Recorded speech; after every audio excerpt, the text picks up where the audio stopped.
Hello students, कैसे हैं आप लोग। आई होप आप लोगों की पढ़ाई बहुत अच्छी चल रही होगी। देखिए, आज का जो हमारा टॉपिक है वो मेंस का एक बहुत इंपॉर्टेंट टॉपिक है। आप लोगों ने देखा होगा कि मेंस हो या प्रीलिम्स, पंचायती राज्य से क्वेश्चन बहुत ज़्यादा पूछे जाते हैं।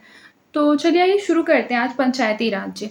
सबसे पहले ये जानिए कि पंचायती राज होता क्या है। तो देखिए, आप लोगों को पता है कि भारत में एक त्रिस्तरीय जो है वो स्थानीय स्वशासन प्रणाली है, जो कि क्या कहलाता है, पंचायती राज कहलाता है। यानी कि जो क्या करता है, गांवों में लोकतांत्रिक शासन की स्थापना करता है। इसे ग्रामीण भारत का लोकतांत्रिक आधार भी कहा जाता है।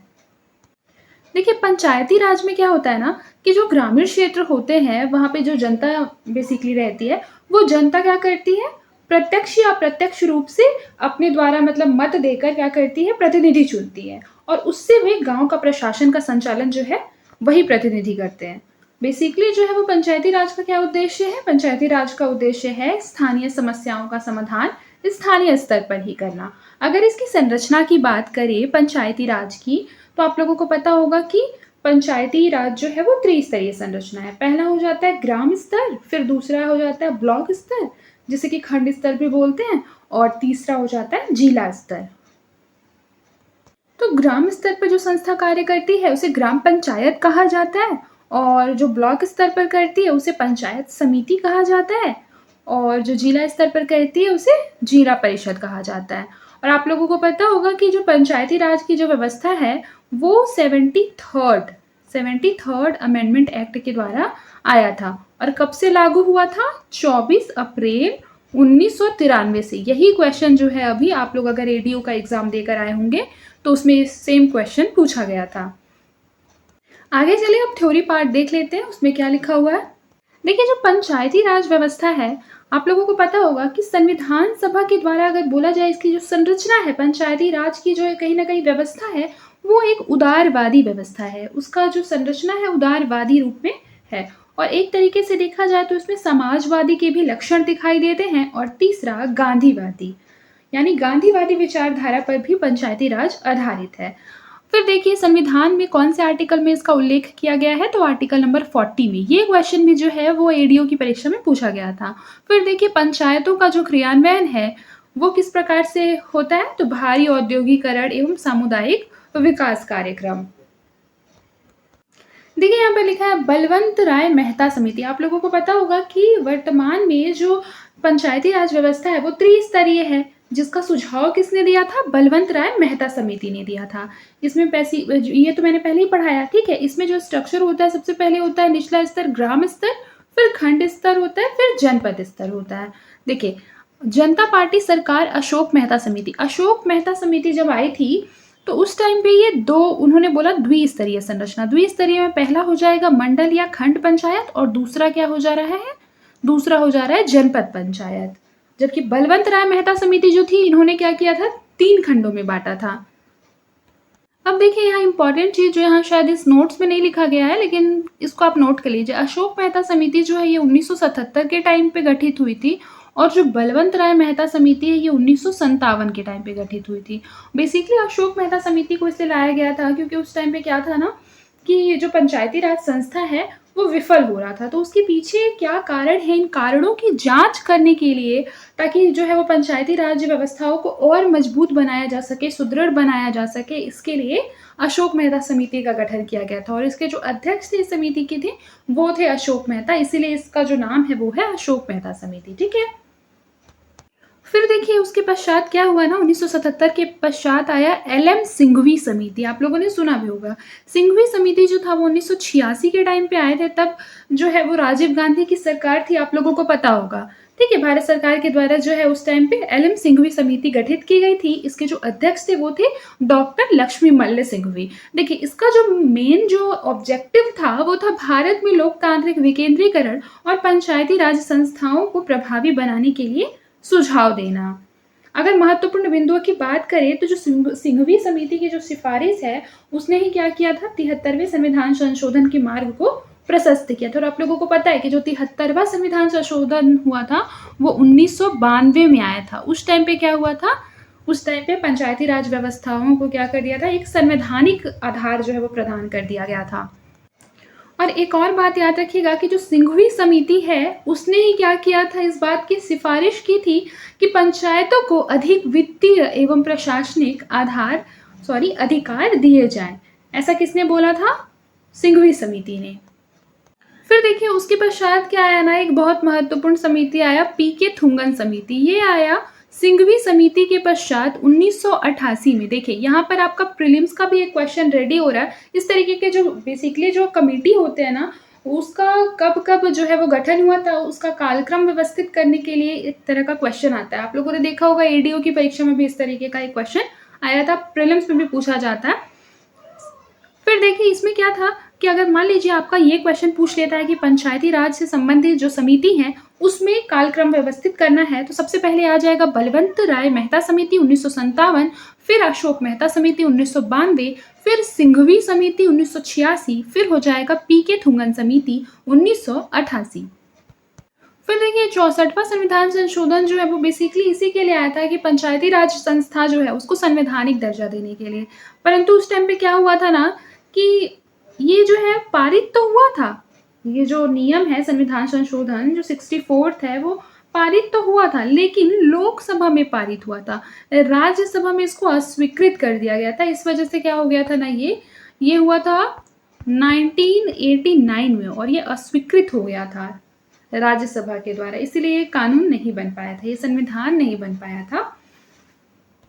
देखिए यहाँ पर लिखा है कि 73वें संविधान संशोधन की विशेषता। तो एक बात याद रखिएगा कि जो 73rd संविधान संशोधन अधिनियम आया था ये आया था 1992 में, ठीक है, आप लोगों को पता भी होगा, ठीक है। तो ये बेसिकली जब आया था ये भारतीय लोकतंत्र का एक ऐतिहासिक कदम माना जाता है, जिसने क्या किया, पंचायती राज संस्थाओं को संवैधानिक दर्जा प्रदान किया।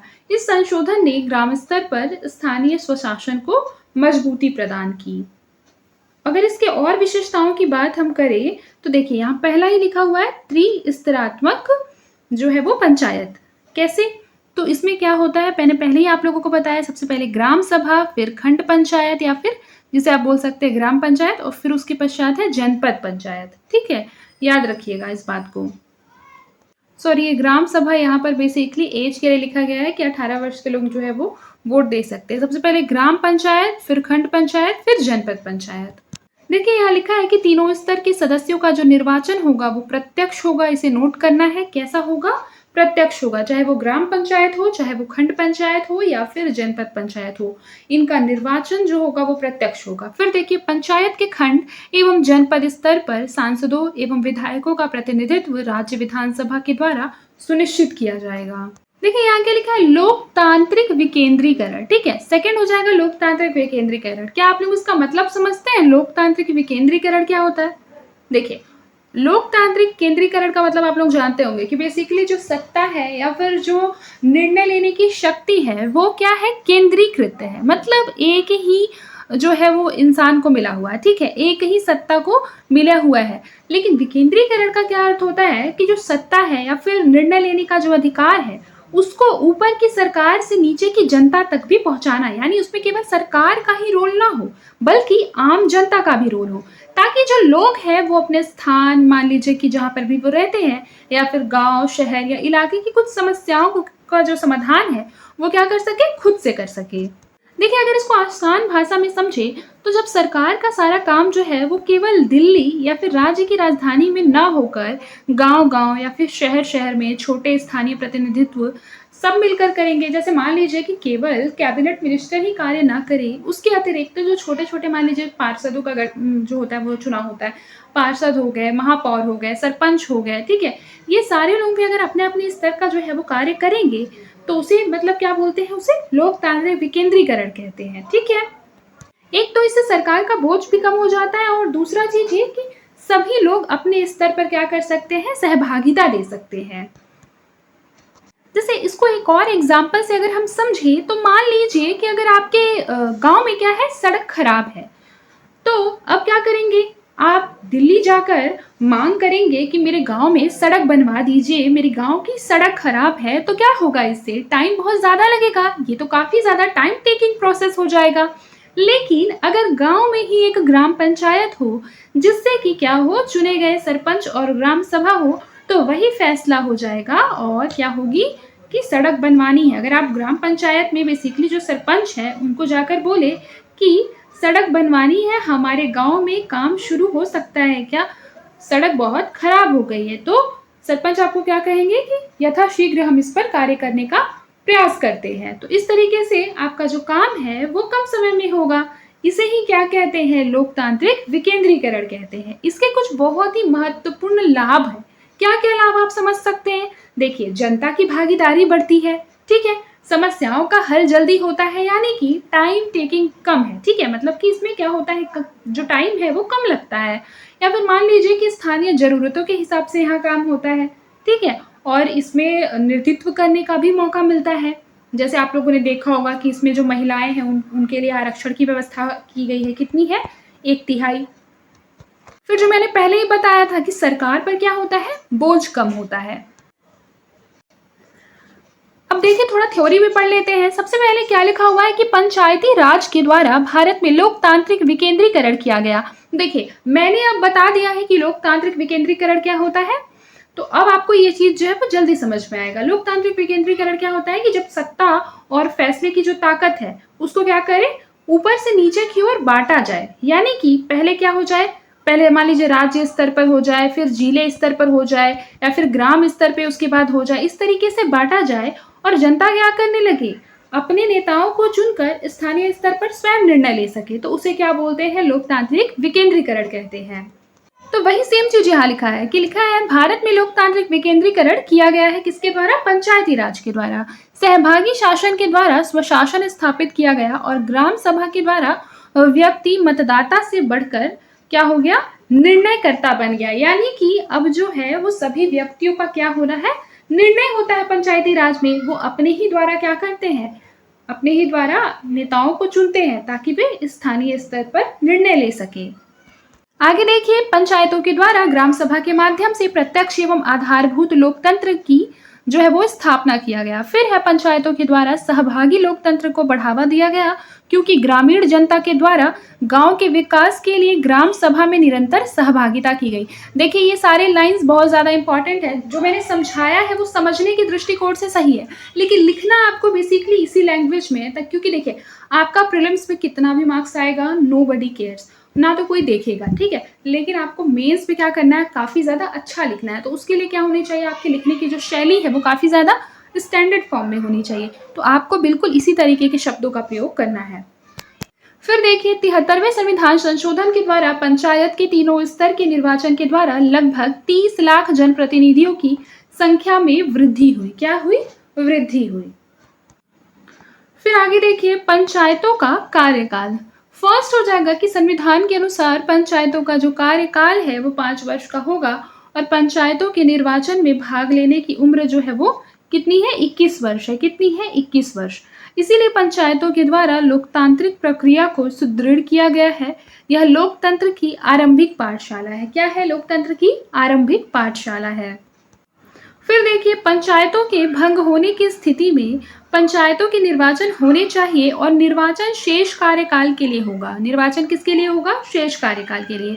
यदि कार्यकाल में केवल 6 महीने शेष हैं तो चुनाव समूचे 5 वर्ष के लिए होगा। जैसे मान लीजिए क्या हो गया है कि बेसिकली पंचायत भंग हो गई है, अगर 1 वर्ष का टाइम है, मान लीजिए 1 वर्ष का टाइम बचा हुआ है पंचायत में और 4 वर्ष का पूरा हुआ है, तो मान लीजिए जो चुनाव होगा तो वो अब 1 साल, तो ये जो बचा हुआ है क्या होगा, 1 साल के लिए होगा, ठीक है। लेकिन अगर मान लीजिए कि 1 साल की जगह 6 महीने बचे हैं, कितने बचे हैं, 6 महीने बचे हैं, तो पंचायत का जो कार्यकाल है वो क्या होगा, पूरे के पूरे अब 5 वर्षों के लिए होगा। इस बात को याद रखिएगा। देखिए, अब हम लोगों का क्या है, राज्य निर्वाचन आयोग का प्रावधान। तो आप लोगों को एक बात पता होगा कि भारत में पंचायती राज और शहरी निकायों का क्या अर्थ है, नगर पालिका। याद रखिएगा, उसके लिए निष्पक्ष एवं स्वतंत्र चुनाव सुनिश्चित करने के लिए आप लोगों को पता है कि राज्य में राज्य निर्वाचन आयोग की जो है वो व्यवस्था की गई है। और कैसे की गई है, कौन से आर्टिकल के माध्यम से की गई है, तो आर्टिकल नंबर जो 243 के है, 243 के, और अगर नगर पालिका के लिए देखा जाए तो 243ZA, ये दोनों बहुत इंपॉर्टेंट है, ठीक है, 243 के और 243ZA। याद रखिएगा ये जो है बेसिकली 243 के ये जो है वो पंचायतों के लिए है और 243 ZA जो है वो नगर पालिकाओं के लिए है। और याद रखिएगा कि बेसिकली जो राज्य निर्वाचन आयोग है उसका गठन कौन करता है, तो कौन करता है बताइए, राज्यपाल। और राज्यपाल इसके राज्य निर्वाचन आयुक्त की क्या करता है, नियुक्ति करता है। इस बात को याद रखिएगा, राज्य निर्वाचन आयुक्त जो होता है उसकी नियुक्ति कौन करते हैं, राज्यपाल करते हैं। याद रखिएगा कि राज्यपाल के द्वारा ही इनकी जो सेवा शर्तें हैं और कार्यकाल निर्धारित की जाती है, लेकिन कार्यकाल के दौरान बिना प्रक्रिया को इनको हटाया नहीं जा सकता। लेकिन निर्धारित कौन करता है, राज्य निर्वाचन आयुक्त के कार्यकाल और सेवा शर्तों को राज्यपाल करते हैं।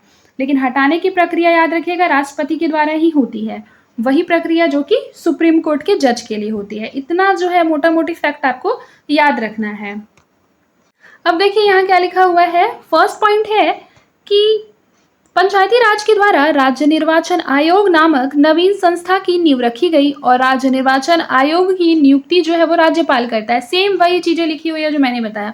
उसे राज्यपाल पद से नहीं हटा सकता, बल्कि उसे उच्च न्यायालय के न्यायाधीश की भांति अपने पद से हटाया जा सकता है। फिर है पंचायती राज्य सूची का विषय है, ये बहुत इंपॉर्टेंट है, इसे नोट डाउन करेंगे। फिर उसके बाद देखिए, इसीलिए राज्य निर्वाचन आयुक्त की योग्यता, सेवा शर्तें एवं कार्यकाल का उल्लेख प्रत्येक राज्यों की विधानसभाएं निर्धारित करेंगी।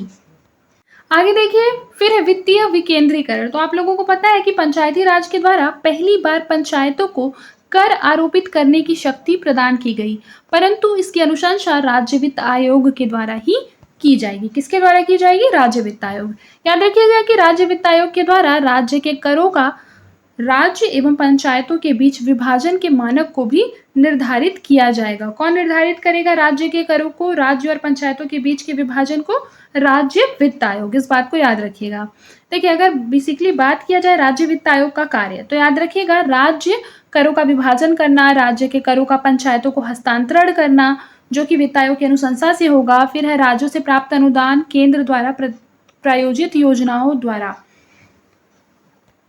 आगे देखिए लिखा है, पंचायती राज के द्वारा सरपंच को सीधे वित्तीय संसाधन जो है वो प्राप्त हो रहे हैं, क्योंकि वित्त के विकेंद्रीकरण के बिना शक्ति का विकेंद्रीकरण अधूरा है। परंतु पंचायतों के पास अभी भी अपर्याप्त वित्तीय संसाधन है, जिसके कारण निम्नलिखित है। देखिए, वर्तमान में ऐसा माना तो गया है कि वित्तीय संसाधन जो है वो पंचायती राज के द्वारा जो सरपंच है उसको प्राप्त होते हैं, लेकिन कम मात्रा में होते हैं। उसके कुछ महत्वपूर्ण रीजन है, आइए उन रीजनों के बारे में जानते हैं। जैसे देखिए, फर्स्ट लिखा हुआ है कि पंचायतों के अपने स्वायत्त जो है वो वित्तीय स्रोत नहीं है।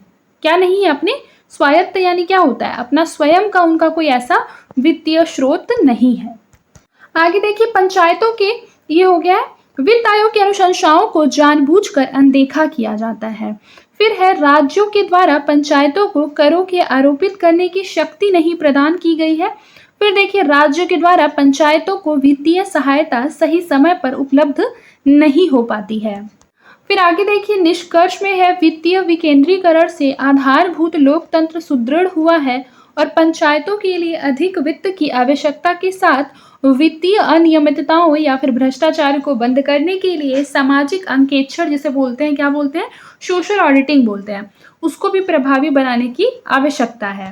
देखिए, यहाँ पर एक जो है वो एक वर्ड आया है, क्या नाम है उसका, वित्तीय विकेंद्रीकरण। तो उसका क्या मतलब होता है, देखिए, जो ग्राम पंचायत होती है, ब्लॉक एवं जिला परिषद को इतना पैसा एवं अधिकार जो है उस लेवल पे जो है वो नहीं दे पाती है, जिससे कि वो क्या कर सके, योजनाओं पर बहुत खर्च कर सके या फिर डिफरेंट टाइप की जो है योजनाएं बना सके। तो इससे क्या नहीं होता है, वित्तीय विकेंद्रीकरण नहीं आ पाता है। अगर इसके पीछे एक महत्वपूर्ण रीजन हम ध्यान में रखें तो आप लोगों को पता होगा कि जो राज्य सरकार है वो वित्तीय शक्ति क्या करती है, अपने पास रखती है। यानी कि पंचायतों को टैक्स वसूलने का तो पूरा अधिकार नहीं है, और आप लोगों को पता है टैक्सेशन से कहीं ना कहीं बहुत पैसा जो है वो सरकार के खातों में जाता है, ठीक है। तो फंड्स देने के लिए पंचायतें पूरी तरीके से किस पर निर्भर करती है, ऑब्वियस सी बात है, स्टेट गवर्नमेंट पे, राज्य सरकार पर निर्भर करती है, क्योंकि उसके पास खुद की कोई स्वायत्त क्या नहीं है, वित्तीय स्रोत नहीं है। तो यही बोल रहा है कि मान लीजिए कि यहाँ पर अगर वित्तीय अनियमितता आ गई है भ्रष्टाचार काफ़ी ज़्यादा हो रहा है, तो भ्रष्टाचार को बंद करने के लिए क्या करना होगा? सामाजिक अंकेक्षण को प्रभावी बनाना होगा। सामाजिक अंकेक्षण का मतलब होता है कि एक ऐसी प्रक्रिया जिसमें आम जनता क्या करे? खुद यह जाँचे, खुद यह परखे कि सरकार के द्वारा जो चलाई जा रही योजनाएँ हैं, जो कार्यक्रम हैं, उसमें पैसा सही जगह यूज़ हो भी रहा है या फिर नहीं हो रहा है। अगर सामाजिक अंकेक्षण किस प्रकार से होता है, अगर आपके दिमाग में ये क्वेश्चन आ रहा है, तो देखिए सामाजिक अंकेक्षण करने के लिए बेसिकली जो ग्राम सभा होती है, वहाँ पर क्या होता है, एक सामाजिक अंकेक्षण की बैठक होती है। वहाँ पर सभी रिकॉर्ड सार्वजनिक रूप से क्या करते हैं, दिखाए जाते हैं। जो भी लाभार्थी होते हैं या मजदूर होते हैं, उनसे पूछताछ की जाती है कि उनको पैसा सही टाइम पे मिल रहा है या नहीं मिल रहा है, उनकी मजदूरी मिल रही है या नहीं मिल रही है, या फिर अगर गड़बड़ी की कोई स्थिति है तो उसकी भी कोई रिपोर्ट बनाई जाती है और जिम्मेदारों के खिलाफ कार्यवाही की सिफारिश की जाती है। तो आई होप कि आप लोगों को इतना समझ में आया होगा। अब देखिए शक्ति का विकेंद्रीकरण। शक्ति के विकेंद्रीकरण का क्या अर्थ होता है कि शासन से जुड़ी जो शक्तियां हैं या फिर निर्णय लेने का अधिकार है, उसको ऊपरी स्तर, जैसे ऊपरी स्तर में कौन हो जाएगा, राज्य हो जाएगा। राज्य, फिर उसके बाद मान लीजिए कि राज्य के बाद जिला, जिला के बाद ग्राम, इस तरीके के स्थानीय स्तर तक सौंप देना है। जैसे फॉर एग्जाम्पल के लिए यहाँ पर आप लोगों ने देखा होगा, लिखा भी है 73वें संविधान संशोधन के द्वारा जो 11वीं अनुसूची है, उसके माध्यम से पंचायतों को 29 विषय प्रदान किए गए हैं। तो इन 29 विषयों पर पंचायतों को क्या है, अधिकार मिली है, शक्ति मिली है, जिस पर वे कानून बना सकते हैं।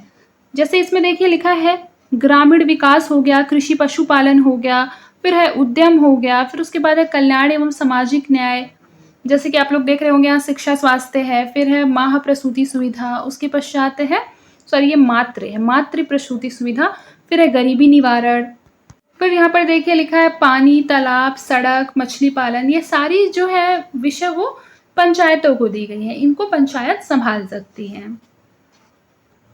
आगे देखिए लिखा है इन 29 विषयों पर सामाजिक एवं आर्थिक नियोजन की शक्ति पंचायतों को प्रदान की गई है। इसीलिए पंचायतों के द्वारा भारत में पहली बार विकेंद्रीकृत नियोजन की शुरुआत हुई। ग्राम पंचायत के द्वारा योजना का निर्माण करके खंड पंचायत को भेजा जाएगा। खंड पंचायत के द्वारा निर्मित योजना जनपद पंचायत को भेजी जाएगी, जो कि जनपद पंचायत के द्वारा राज्य सरकार को संप्रेषित किया जाएगा। आगे देखिए पंचायती राज जो है वो राज्य सूची का विषय है। किसका विषय है, राज्य सूची का विषय है। यानी पंचायती राज पर राज्य जो है वो कानून बनाने का कार्य करती है। देखिए आगे लिखा है इसीलिए 11वीं अनुसूची में उल्लेखित जो 29 विषय हैं वो पंचायतों को स्वाभाविक रूप में प्राप्त नहीं होते हैं। ठीक है, फिर उसके बाद देखिए क्या लिखा है कि आर्टिकल नंबर जो 243 जो है वो क्लॉज जी, उसके अनुसार ऐसा बोला गया है। फिर देखिए लिखा है अपितु इन विषयों को हस्तांतरित करने का जो दायित्व है वो राज्य विधानसभाओं का है और आलोचकों के अनुसार इस प्रावधान से पंचायत राज्यों पर निर्भर हो जाती है। आगे देखिए 73वें संशोधन के अनुसार पंचायतों के प्रत्येक स्तर में महिलाओं के लिए कितना आरक्षण दिया गया है, ये मैंने पहले ही बताया था, 1/3 आरक्षण प्रदान किया जाएगा। देखिए जनपद पंचायत, फिर उसके बाद खंड पंचायत, फिर है ग्राम पंचायत। आगे देखिए पंचायतों के प्रत्येक स्तर के लिए अनुसूचित जनजातियों एवं अनुसूचित जातियों जनजातियों का जो आरक्षण है वो उनकी जनसंख्या के आधार पर होगा। ये क्वेश्चन भी कई बार जो है वो प्रीलिम्स में पूछ लिया जाता है कि जो है वो पंचायतों में कहीं ना कहीं ST/SC के लिए जो आरक्षण होता है वो किस आधार पर होता है, तो ये जनसंख्या के आधार पर होगा। जबकि अध्यक्ष पद के लिए आरक्षण जो है वो राज्य विधानसभा सुनिश्चित करेगा। अध्यक्ष पद के लिए कौन करेगा, राज्य विधानसभा। ये छोटे छोटे फैक्ट जो है वो एग्जाम में पूछ लिए जाते हैं। आगे देखिए राज्य सूची के विषय होने के कारण पिछड़े वर्गों के आरक्षण के संबंध में राज्य विधानसभा विधि के द्वारा निर्धारित करेगी। यानी कि पिछड़े वर्गों का जो आरक्षण है वो आप लोगों को इतना समझ में आया होगा इस लाइन को पढ़कर कि वह अनिवार्य नहीं है। क्या नहीं है, अनिवार्य नहीं है। उस संबंध में राज्य विधानसभा जो है वो कानून बना सकती है, परंतु अनिवार्य नहीं है। आगे देखिए आरक्षण के प्रावधान से ग्रामीण समाज में विद्यमान पितृसत्तात्मक सत्ता को समाप्त करने की पहल की गई है तथा समाज के वंचित वर्गों को सामाजिक संसाधनों के वितरण एवं राजनीतिक सहभागिता को बेहतर करने के अवसर जो है वो प्रदान किए गए हैं। आगे देखिए प्रशासनिक विकेंद्रीकरण। तो प्रशासनिक विकेंद्रीकरण बिल्कुल उसी प्रकार का होता है कि जो भी कार्य होंगे प्रशासन के, वह जो है वो राज्य स्तर से होते हुए जिले स्तर, फिर है ग्राम स्तर तक आएँगे। इस तरीके से क्या होगा, ऊपर से नीचे इसका जो है वो विभाजन किया जाएगा। फर्स्ट पॉइंट क्या लिखा है कि पंचायती राज के द्वारा भारत में जो है कलेक्टर राज्य उसको परिवर्तित करने का प्रयास किया गया। आप लोगों को पता होगा कि पहले जो था वो पंचायती राज से पहले भारत में क्या था, कलेक्टर राज्य था। कलेक्टर ही जो था वो पूरे जिले का जो कहीं ना कहीं एक राजा होता था, एक बड़े से संभाग का जो होता था वो कलेक्टर ही राजा होता था। फिर उसको जो जिले को है वो छोटे छोटे भागों में तोड़ा गया, तो इससे कहीं ना कहीं कलेक्टर राज्य को ही परिवर्तित करने का प्रयास किया गया। फिर देखिए पंचायतों के इस नवीन युग में प्रशासनिक अधिकारियों से नए भूमिकाओं की अपेक्षा की गई, जिसके अनुसार प्रशासन में जनप्रतिनिधि की सहभागिता को बढ़ाया जाएगा।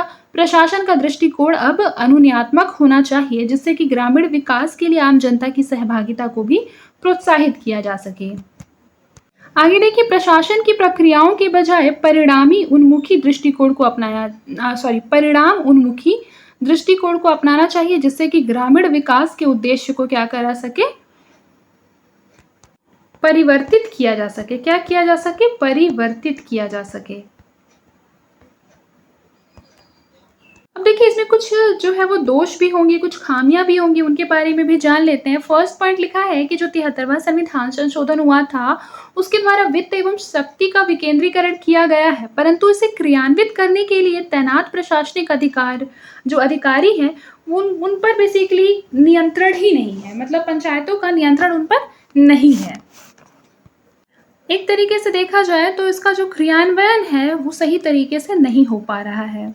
आगे देखिए केरल राज्य में पंचायतों के प्रशासनिक अधिकारियों पर पंचायतों का जो काडर है वो नियंत्रण लागू कर दिया गया है, इसीलिए पंचायत के द्वारा उन अधिकारियों का स्थानांतरण किया जा सकता है। निष्कर्ष में लिखा है कि उदारीकरण एवं निजीकरण के वर्तमान युग में पंचायतें क्या करती है, सुशासन को स्थापित करने का एक माध्यम होती है, इसीलिए जनप्रतिनिधियों एवं नौकरशाहों के बीच बेहतर समन्वय और सहयोग क्या है, आवश्यक है। इसी तरीके का जो कंक्लूजन है वो आपको अपने आंसर राइटिंग में लिखना है। आई होप आपको समझ में आ गया होगा, क्योंकि मोटा मोटी सारी जो इंपॉर्टेंट बातें थी वो मैंने पहले समझा दिया है।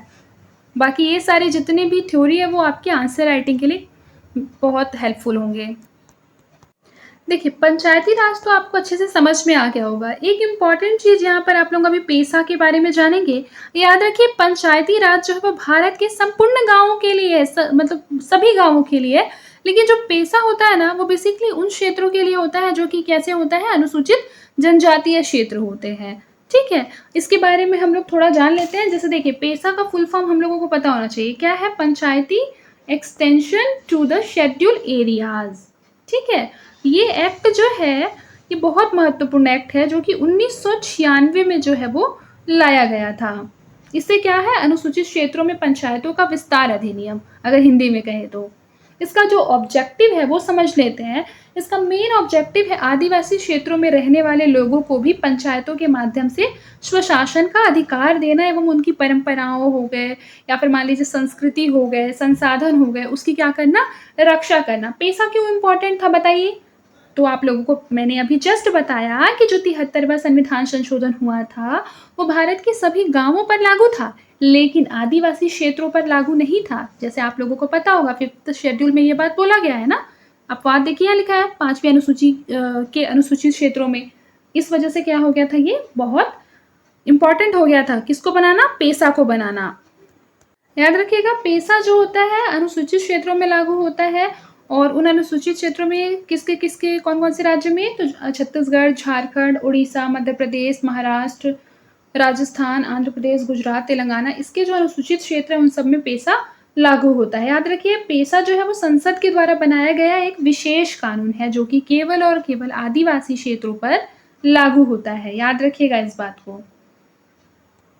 देखिए 5वीं अनुसूची जो है वो बहुत इंपॉर्टेंट है। उसमें क्या बोला गया है, अगर उसकी विशेषताओं की बात की जाए तो फर्स्ट है कि 5वीं अनुसूची में जिन राज्यों में जनजातीय आबादी है पूर्वोत्तर राज्यों के अलावा, उसे राष्ट्रपति अनुसूचित क्षेत्र के रूप में क्या कर सकते हैं, घोषित कर सकते हैं, और इस मामले में वह राज्यपाल से परामर्श भी कर सकता है। सेकंड देखिए कि अगर किसी क्षेत्र को अनुसूचित क्षेत्र के रूप में घोषित कर दिया गया है तो जनजातीय परिषद बनाई जाएगी जिसमें कितने सदस्य होंगे, 20 सदस्य होंगे। फिर देखिए जो 20 सदस्य होंगे उस 20 का लगभग 3/4 जो मेंबर है, यानी कि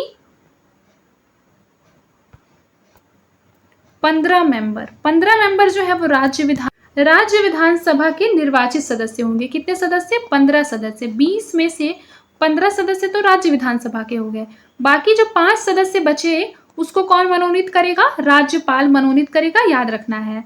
फिर आगे बढ़ते हैं। आगे देखिए लिखा है, अनुसूचित क्षेत्रों में जनजातीय समुदाय के हितों की रक्षा करने के लिए उनके जल, जंगल एवं जमीन पर स्वामित्व बनाए रखने के लिए संसद के द्वारा 1996 में एक नवीन अधिनियम का निर्माण किया गया और इसके द्वारा पंचायतों के संशोधित रूप को अनुसूचित क्षेत्रों में लागू किया गया, जिससे कि आधारभूत लोकतंत्र क्या हुआ? और ज्यादा सुदृढ़ हो गया। पेसा की क्या विशेषताएं हैं तो देखते हैं। सबसे फर्स्ट है कि त्रिस्तरात्मक पंचायत में ग्राम सभा को केंद्रीय महत्व दिया गया है। ग्राम सभा के सरपंच अनुसूचित जनजाति से ही होना चाहिए। याद रखिएगा, ये ही बहुत इंपॉर्टेंट है कि ग्राम सभा का जो सरपंच है, ऐसा पेसा की विशेषता है, ठीक है, वह अनुसूचित जनजाति क्षेत्रों से होना चाहिए और पंचायतों में अनुसूचित जनजातियों के लिए विशेष आरक्षण भी दिया गया है। आगे देखिए क्या लिखा है, ग्राम सभा की अनुमति के बिना ग्रामीण भूमि का अधिग्रहण नहीं किया जाएगा तथा लघु वन उत्पाद और स्थानीय जल संसाधनों पर भी ग्राम सभा का स्वामित्व होगा। इसके अतिरिक्त जनजातियों के हितों की रक्षा के लिए साहूकारी व्यवस्था एवं नशीले पदार्थों की बिक्री पर प्रतिबंध लगाने की जो शक्ति है वो ग्राम सभा को प्रदान की गई है। आगे देखिए, पेसा के माध्यम से पंचायतों को जनजातीय क्षेत्रों में लागू किया गया है, परंतु राज्यों के सहयोग के बिना पेसा प्रभावी नहीं होगा, क्योंकि पंचायतें राज्य सूची का विषय है। पंचायतें किसका विषय है? राज्य सूची का विषय है। अब ये हम अगले क्लास में पढ़ेंगे, राज्यों का पंचायतों पर नियंत्रण। ठीक है, आज के लिए बस इतना ही। मिलते हैं अगले क्लास में। तब तक के लिए अपना ख्याल रखें और मन लगाकर पढ़ाई करते रहें।